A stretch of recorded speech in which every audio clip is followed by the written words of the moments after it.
Listo, continuamos. Entonces, esto es la cuestión precisamente de un problema por no generar la compactación por capas, ¿sí? Solamente cuando se queda en la parte superficial no sirve. Ahora, imaginémonos que no le habíamos pasado originalmente nuestra condición de adición de contenido de humedad, es decir, no pasó el camión cisterna o como sea que estuviésemos determinando la cantidad exacta de contenido de humedad que debemos echar. Ah, ojo, eso es importante entenderlo. Una vez más, la cuestión no es simplemente echar agua como uno crea. Tiene una medida específica que nosotros precisamente la determinamos en el laboratorio, ¿sí? Es un contenido de humedad específico para esa compactación. Y precisamente es tan especial que se va a conocer en su momento como un contenido de humedad óptimo para garantizar que la compactación del terreno se va a generar como debe ser. Es decir, que después de hacer durante tantas capas la compactación, con ese contenido de humedad vamos a poder llegar a garantizar de que sí va a quedar digamos, estabilizado para recibir la obra que se haya dispuesto para ello. Porque si nosotros simplemente adicionamos y adicionamos agua, pues primero vamos a saturar un suelo y un suelo saturado va a cambiar sus condiciones desde el punto de vista de estados de consistencia. Entonces volvemos al caso original de donde entendíamos la parte sólida, semisólida, la parte plástica y la parte líquida que tiene un suelo según el contenido de humedad. Entonces nosotros no podemos llegar a saturar un suelo para generar una compactación. No porque en ese caso nunca iríamos tampoco a poder generar la verdadera compactación, ¿sí? O sea, sobre un terreno fangoso y prácticamente eso es lo que estaría generando adicionar demasiada agua y saturar un suelo, es decir, se forma una especie de barro, de lodo, no importa el tipo de suelo que sea, pues allí no se va a poder generar ninguna compactación, así como tampoco se puede específicamente cuando esté muy seco, ¿sí? O cuando esté seco. Entonces tiene un punto especial. Ese punto especial es lo que nosotros vamos a desarrollar aquí en nuestros ensayos de laboratorio y lo que vamos a entender aquí de compactación de suelos.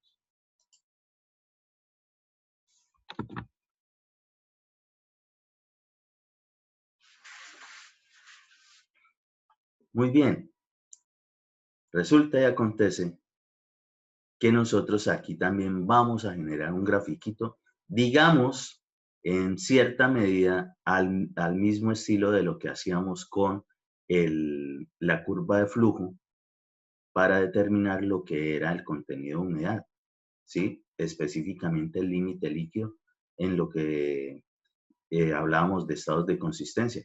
Pero aquí vamos a ver específicamente cuáles son los factores que van a estar determinando y qué tipo de curvas son las que se nos pueden presentar.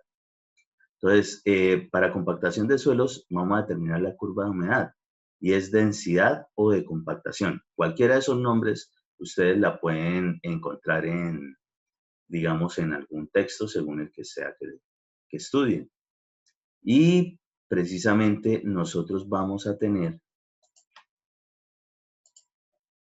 por el lado de la ordenada lo que tiene que ver con un gamma seco, ¿sí? Miren, el gamma sub D es gamma seco. Esa D viene del dry, seco, ¿sí?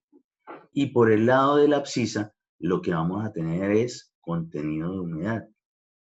Ok, entonces resulta y acontece que nosotros, a medida que vamos desarrollando ensayos de laboratorio, nosotros vamos a poder determinar en algún momento un contenido de humedad y un gamma seco, ¿sí? Esas son las coordenadas que vemos allí. Entonces, para un primer ensayo, obtendremos un contenido de humedad y un correspondiente gamma seco. Eso es la coordenada de este punto.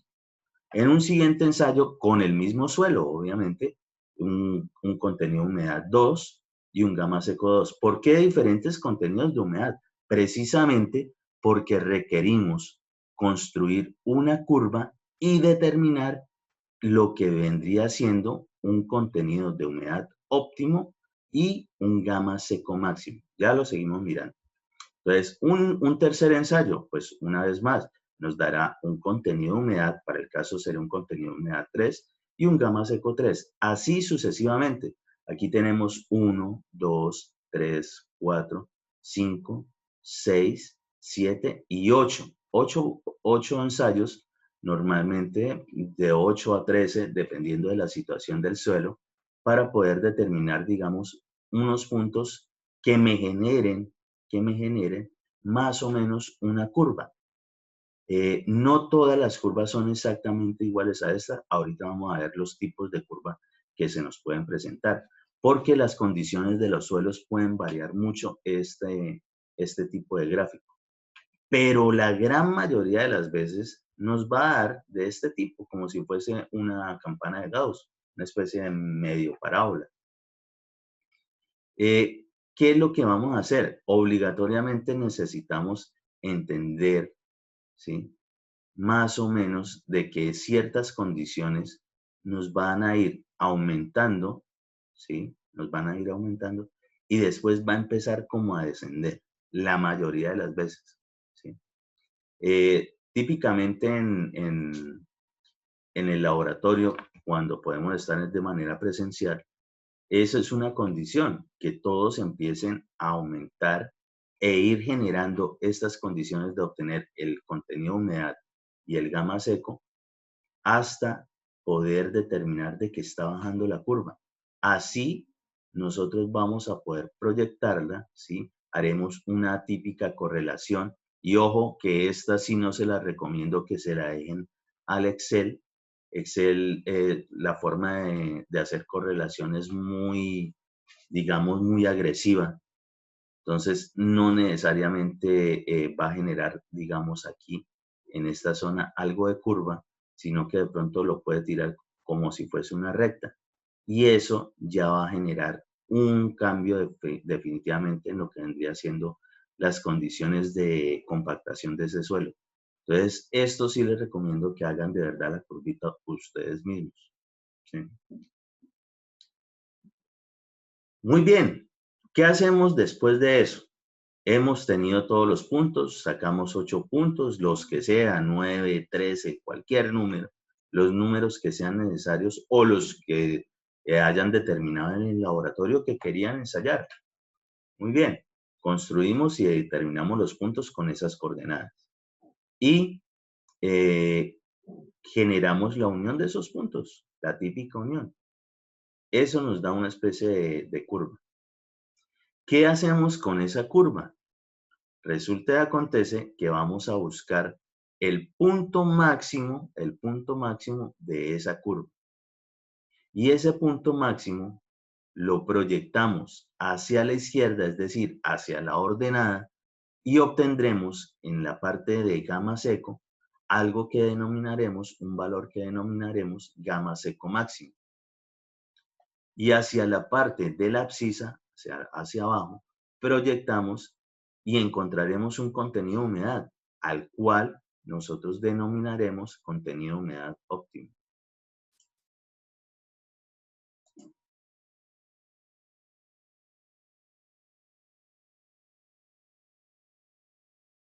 Profe, disculpe, en caso tal, ¿cómo se calcula ese gamma seco? Exactamente, haremos ejercicios donde veamos cómo se hace. Pues primero ustedes ya deben tener las fórmulas y yo sé que las tienen que tener. Pues para eso es el formulario. ¿Sí? Igual aquí también utilizaremos una que otra fórmula, pero ustedes deben determinar el gamma seco en función del contenido de humedad y cierto gamma que vamos a estar hallando. Ya lo vamos a ver ahí. ¿Cuál es la fórmula general de eso? Una vez más, entonces, se toma de los ensayos de laboratorio cada coordenada obteniendo para cada contenido de humedad obligatoriamente un gamma seco. ¿Por qué vamos a obtener esto? ¿De dónde lo sacamos? De esta fórmula. Y esta fórmula ustedes seguramente la tienen que tener en sus formularios. Es gamma seco igual al gamma sobre todo un factor, 1 más el contenido de humedad. Esta es la fórmula básica que nosotros trabajamos en compactación. ¿Qué pasa con esto? Ah, no, simple. El contenido de humedad es fácil de medir en el laboratorio. Ustedes en el laboratorio simplemente alguna pipeta que tenga alguna cierta marcación en unidades de volumen y demás, ustedes pueden determinar qué tanto se le está agregando de contenido de humedad, es decir, de agua, a ese suelo. Y generando después la cuestión de pesos después de la compactación y teniendo el volumen del cilindro, pues lo que estábamos hablando hace rato, nosotros podremos obtener para cada condición de esas un gamma, ¿sí? Es decir, vamos a tener para un contenido de humedad 1 y un gamma seco 1, obligatoriamente tuvimos un peso 1 y un volumen, y aquí no hay necesidad de decirle 1 porque el volumen va a ser exactamente igual en todos los casos. ¿Por qué? Porque siempre va a ser bajo la misma condición del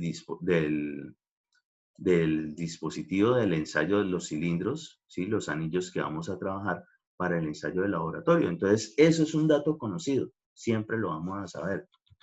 Entonces, siempre va a ser el mismo volumen, pero con diferente peso. ¿Y por qué diferente peso? Porque obviamente al adicionarle contenido de humedad, el peso va a variar.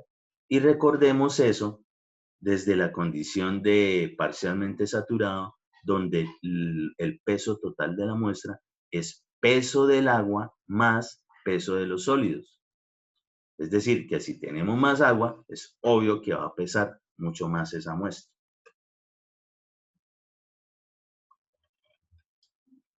Muy bien.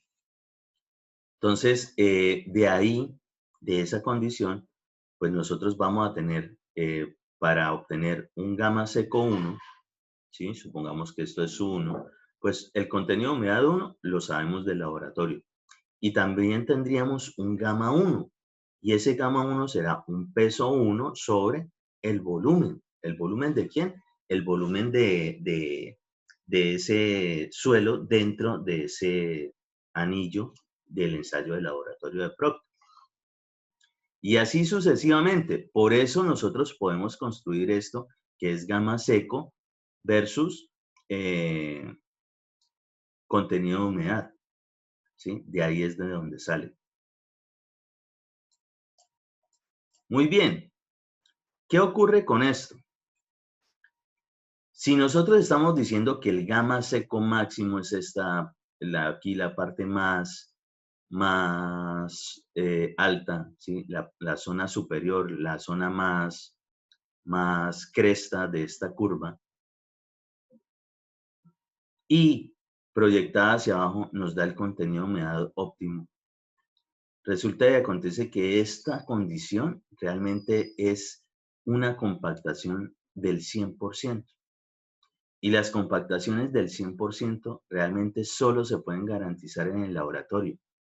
Es difícil, es complicado. Imagínense ustedes en una obra, y no necesariamente tiene que ser muy grande, eh, estar garantizando de verdad que tiene el contenido de humedad que es, que las condiciones climáticas de pronto en ese momento de eso que se había proyectado, de pronto varían y generan de que el contenido de humedad empieza a evaporarse o resulta que está absorbiendo por la propiedad higroscópica que tiene el suelo normalmente, absorber más contenido de humedad del medio ambiente adicional del que se le está eh, eh, vertiendo precisamente a ese suelo. Entonces, en ese caso, es siempre complicado. Aparte de eso, después cuando pase nuestra maquinaria para generar la compactación, pues puede estar generando algún problemita por allí. Entonces, lo que es una compactación del 100%, solamente la vamos a garantizar en el laboratorio. Entonces, ¿cómo vamos a hacer en el campo? Resulta que en el campo, ¿sí? Es decir, en el sitio de la obra, nosotros no vamos a llegar al 100%, sino que vamos a llegar a un porcentaje menor del 100%. La que se debe corroborar en campo con el ensayo de cono de arena. Por eso el ensayo de cono de arena, y me imagino, no sé si lo manejaron dentro de los laboratorios que tenían que entregar, por lo menos ahorita definitivamente tienen que sabérselo, tienen que buscar cómo es que se hace el ensayo del cono de arena, porque es fundamental en todo lo que tiene que ver con compactación. ¿Por qué? Porque es la forma, ¿sí? Normalmente, sí, existen otras ahora con ciertos equipos más avanzadas, pero para el caso, la que seguimos utilizando y que es digamos, de gran confiabilidad, es lo que tiene que ver con el ensayo del cono de arena. El ensayo del cono de arena siempre se hace en el sitio de la obra, justo después de haber realizado la compactación. ¿Para qué? Para poder corroborar, es decir, saber, según las condiciones de densidad de ese suelo o el gamma de ese suelo, si corresponde a lo que teníamos en el laboratorio. ¿Qué tanto porcentaje por debajo del gamma seco máximo y el contenido de humedad óptimo estábamos colocando. Normalmente, en todas las obras, nosotros oscilamos entre el 90-95%, algunas el 98%, del, del gamma seco máximo. Es decir, nosotros debemos garantizar cierto porcentaje por debajo del 100% que se cumpla en el campo. Es decir, vamos a obtener un gamma seco para cierto porcentaje y pues proyectado hacia abajo corresponderá a un contenido de humedad para ese porcentaje. Entonces siempre va a ser por debajo del 100%. ¿Qué pasa cuando si están de pronto ustedes en algún caso, en alguna obra, donde supuestamente ustedes son los interventores, es decir, quienes van a revisar que el contratista esté desarrollando muy bien su labor y les entregan unos ensayos de laboratorio de cono de arena que sale, por ejemplo, un 105, 110, 115% de compactación en el terreno? ¿Ustedes qué analizarían con eso? ¿Que eso está muy bien o qué creen que pasa con eso? Noten Disculpe, que nosotros profe, estamos diciendo que la compactación general es del 100%, ¿sí? Y si logramos una compactación superior, ¿ustedes qué creen? ¿Que eso está bien o está mal? ¿Habría algún error, no? Mm, Pues, pero sí profe, se si puede solo dar. llega hasta el 100, sí habría, o sea, si solo llega hasta el 100%, habría un error, pero como pues hemos visto, siempre se pasa y pues obviamente mejoraría en la densidad, ¿no? Y la capacidad portante del suelo, ¿no? Diría yo. Ok, Luis Felipe dice eso. ¿Qué opina el resto? pues yo digo también que podría haber un error, ¿no, profe? O algo así que cause de pronto lo que usted nos decía, las condiciones, pues, Pero, por ejemplo, climáticas o el terreno, algo miremoslo así. aquí gráficamente. Gráficamente, si tuviésemos algo por encima del 100%, sería algún punto pues, por encima de ese gamma seco máximo. Luis Felipe está diciendo que pues, si estamos por encima del 100%, sería como mejor garantía de la compactación. Y ustedes dicen que no, que es un error. ¿El error sería qué? El error sería que estuviera por debajo. No, pues sí tiene sentido, profe, porque, o sea, se supone que el punto máximo es donde está la compactación óptima, ¿no?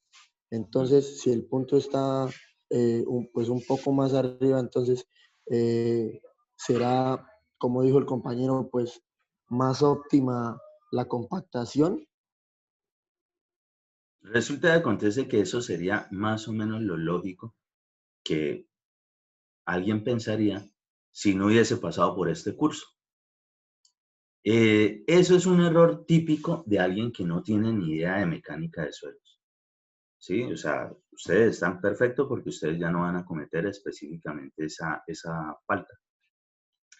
Si cualquiera que no tiene ni idea de mecánica de suelos, ni mucho menos de compactación, y observa de que, dice compactaciones y les puede dar, matemáticamente pueden dar compactaciones del 105, 110, 115%. Uno dice, uy, pero ¿cómo así? Si está pasado del 100%, excelente, aprobadísimo. Resulta y acontece que no. ¿Qué pasa?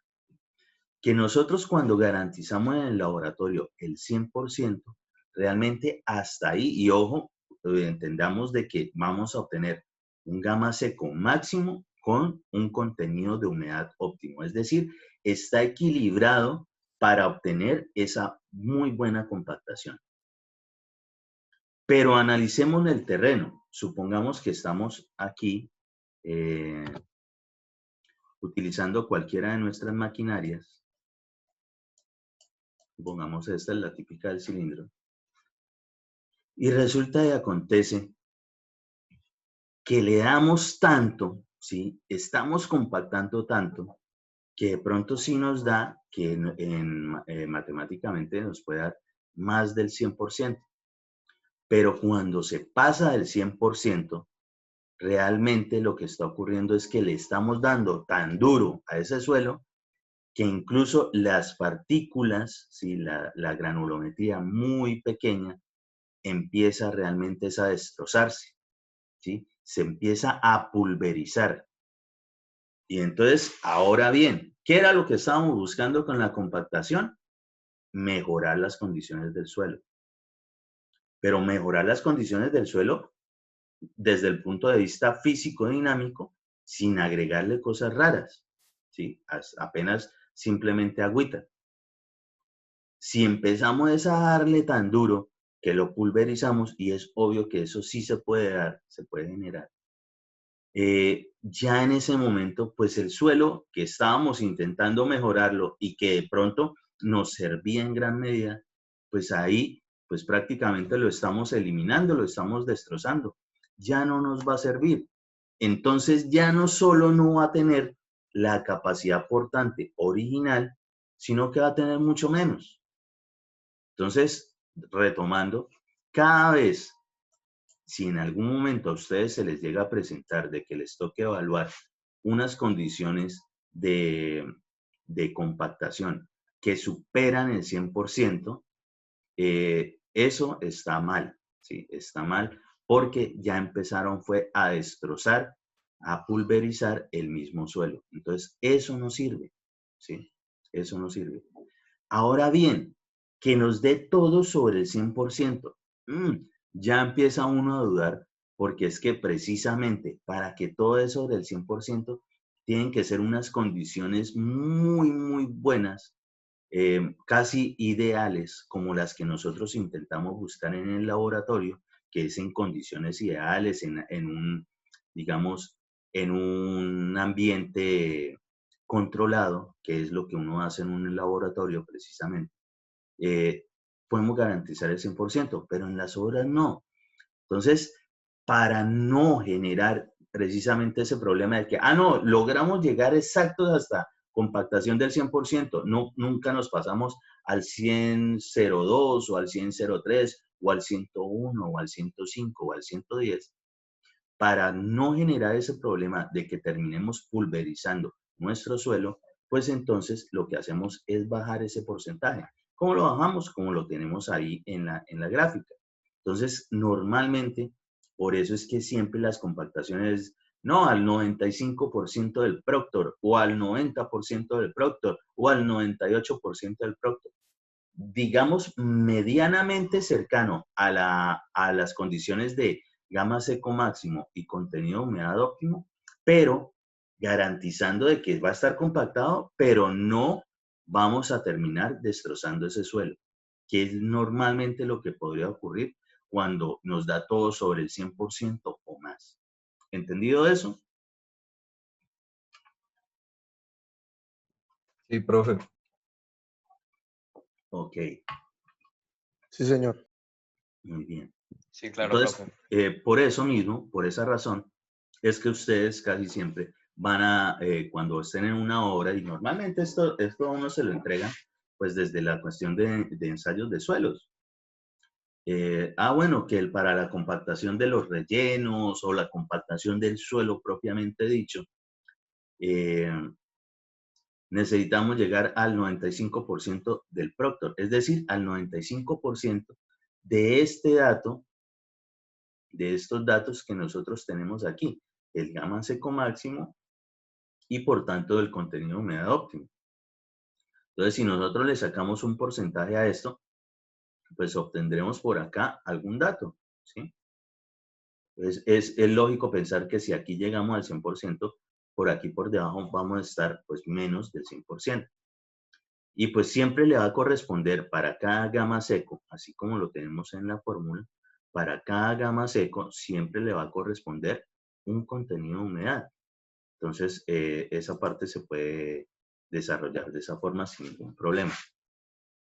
Y esa condición Profe, de saber si estamos llegando a ese 90, 95, 98%, lo que nos diga el ensayo del estudio de suelos, lo podemos corroborar es con el ensayo del cono de arena. Díganme. Profe, su merced nos dice que, por ejemplo, listo, digamos que en la obra o algo así, eso viene desde el estudio de suelos. ¿Eso lo determina el geotecnista que haga pues el estudio de suelos o eso lo determinará el ingeniero mirando los No, resultados no, no, no, de no, la obra? no, no, no. Obligatoriamente, digamos, eso tiene que venir de ensayos de laboratorio y para el caso lo tuvo que haber hecho el geotecnista.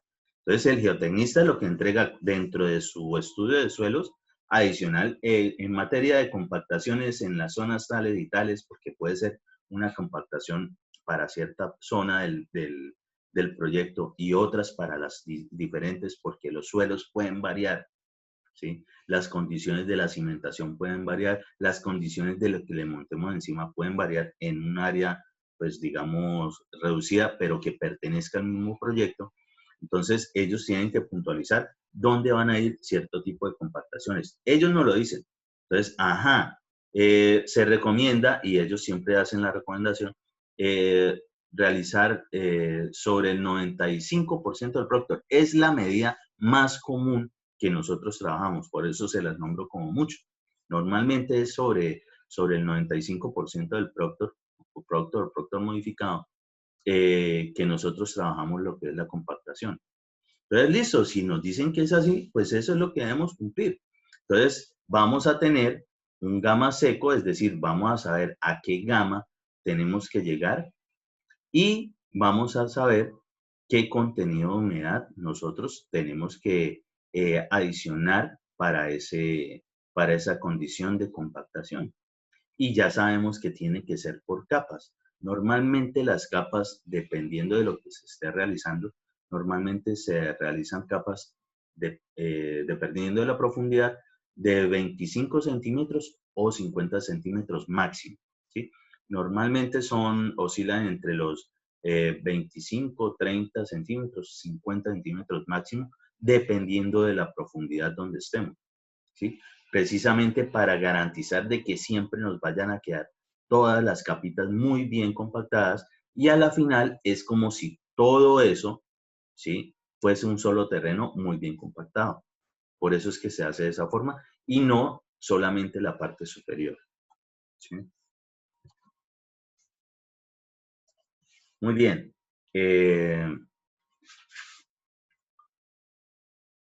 Porfa, me vuelven a escribir todos el nombre y el código ahí en el chat rapidito.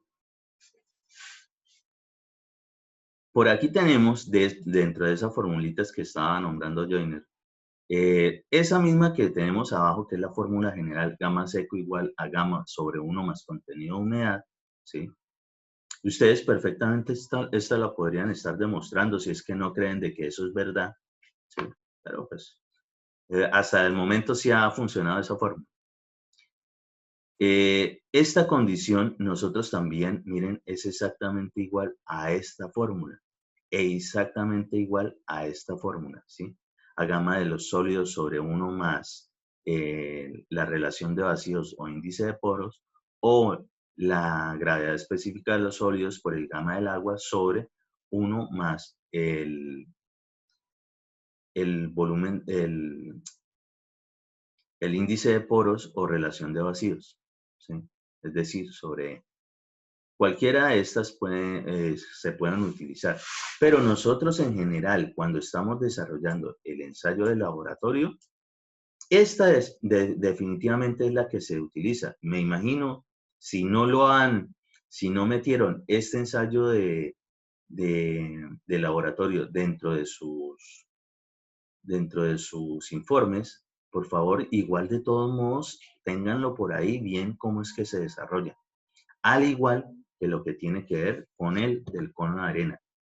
La forma para saber de verdad si cuando estamos haciendo eso en el terreno estamos llegando al 95, 98 o lo que nos diga el ensayo el estudio de suelos que debemos llegar de compactación es con el cono de arena.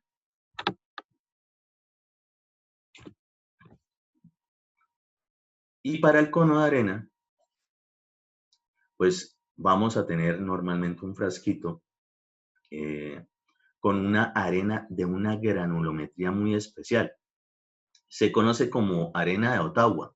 Y es que en esa región de Ottawa, precisamente la granulometría de una zona específica es muy redonda, ¿sí? No es como astillada. ¿Y eso para qué servía? Servía para que esa se pudiese, digamos, verter y trasladar perfectamente desde la zona que la estaba conteniendo por una especie de embudo, ¿sí? Un conito, en una, digamos, en un espacio, en un pasaje muy limitado.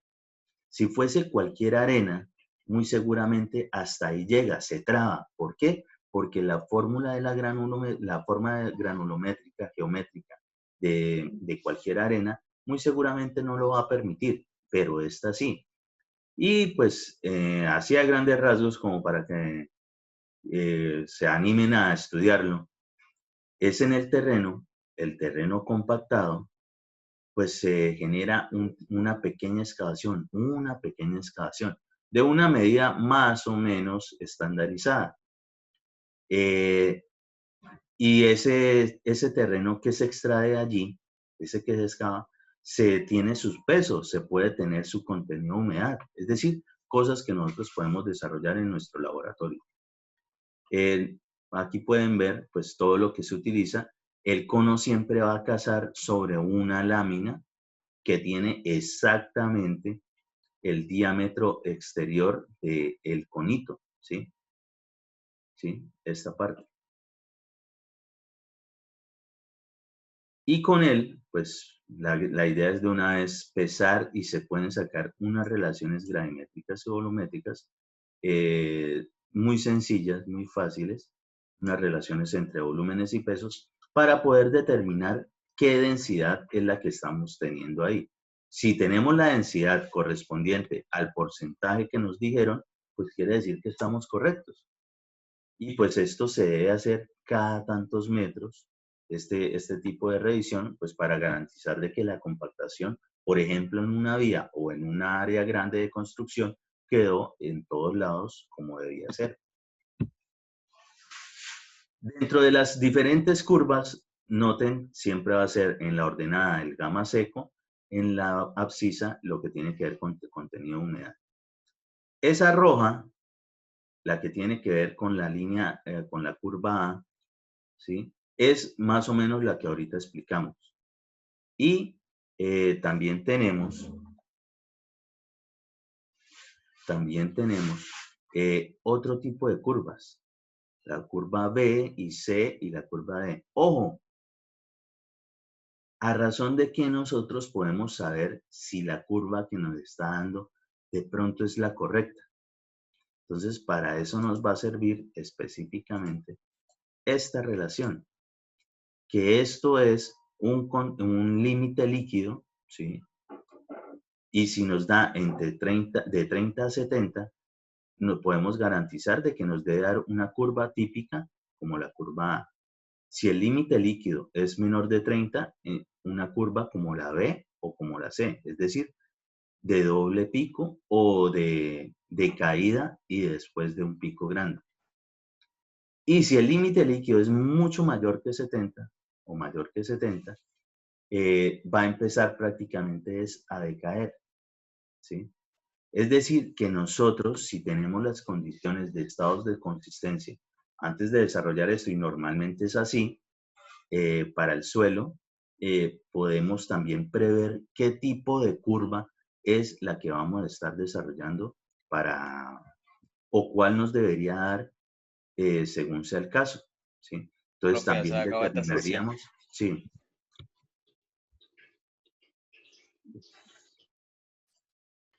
Profe, una pregunta.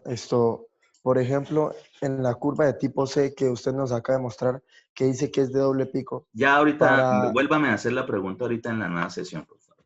Vale, profe.